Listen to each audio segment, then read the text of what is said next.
ভোরের পাখিরা কান্না শুনে উড়ে যায় দুঃখী মনে, আসে না ফিরে।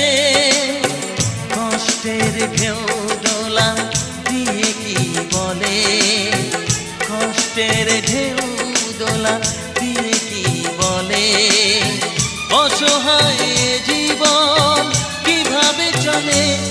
তুমি সাগর জলের মাঝে ভাসিয়ে দিলে, ভাসব চিরকাল ব্যথারি জলে।